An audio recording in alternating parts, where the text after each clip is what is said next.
You know that feeling when you have something you just know you need to share, but the fear of actually saying it out loud just paralyzes you? Well, today, we're going to look at that fear in a totally different way. What if it's not about you being weak, but about you being called to something bigger? A responsibility. Let's dig into that. Let's just start right here with this idea. This is going to be our guide for this whole conversation. It's such a powerful thought, isn't it? That the stories and the insights you carry inside you, well, they aren't just for you. They have a life of their own and they're waiting for you to give them a chance. So let's start at the very beginning. Where does a voice actually come from? We're so often told that we have to go find our voice. Like it's this perfectly formed thing hiding somewhere, and we can only find it after we get confident. But what if that's completely backwards? What if your voice is being built right now, in the messy moments, long before you ever feel ready? And this is probably the biggest myth that keeps us stuck. We're all waiting to feel confident, to feel certain. But that feeling almost never comes first. The secret is that the action, the trying, the speaking, that's what creates the confidence. It's not the other way around. I mean, just look at this. This is the messy, beautiful reality of it. Your voice isn't born in some perfect, polished speech. It's a cycle. You try to say what you mean. It comes out kind of clunky, imperfect. But in that imperfection, you suddenly realize what was really true. And then you get to refine it from that honest place. It's a living, breathing process, not a one-time performance. So here is the crucial shift in thinking. Stop searching. It's not about finding something that's lost. The real work is about giving yourself permission. It's about allowing what's already in you to just come out. Moving from a mindset of finding to one of allowing, that's the real game changer. Okay, so if it's really just about allowing it to happen, why is it so darn hard? Well, the giant elephant in the room is fear, right? The fear of being seen. And there's this ancient story that, believe it or not, perfectly captures our very modern struggle with it. Now listen to the reason he gives. This is so important.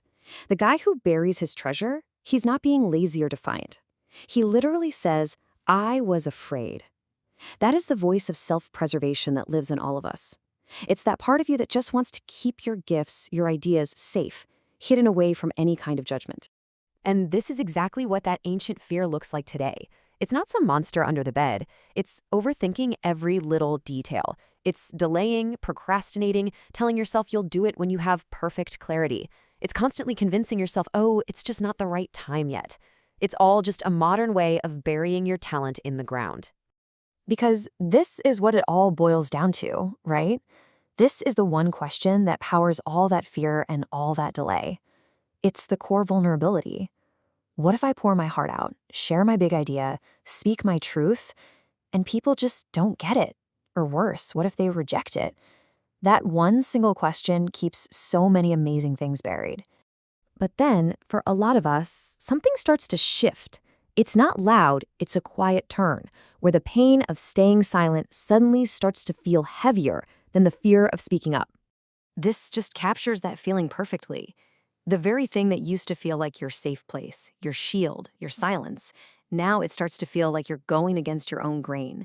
It stops feeling like safety and starts feeling like you're disobeying something important inside you. And we have to be really honest about this moment. When this realization hits, it's usually not this exciting, triumphant breakthrough. It feels heavy. It's a weighty feeling. Because when you finally understand this, you also understand that you have a new responsibility for what you know. So, okay, how do you carry that weight? Well, this brings us to the absolute heart of this whole thing. We have to reframe it.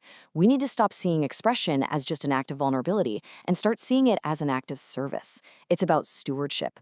See, stewardship changes the entire game. It's no longer about your personality or whether you're a good speaker. It's simply about being a faithful caretaker, a faithful steward for the ideas and the stories that have been entrusted to you. It's a responsibility, not a performance. And that, right there, is the core of authentic leadership. And you know what? This is maybe the most freeing part of the whole idea. It lets you off the hook. Your job isn't to get everyone to like you or agree with you. Your job is to be faithful to what feels true without watering it down just to be accepted. It shifts the focus from being liked to being honest. So, here we are at a crossroads. We can choose to stay in what feels like the safety of silence, or we can step up and accept the responsibility of stewardship. But first, we should really understand the true cost of staying quiet. Because when you keep that stuff inside, it doesn't just go away. It kind of turns inward, you know?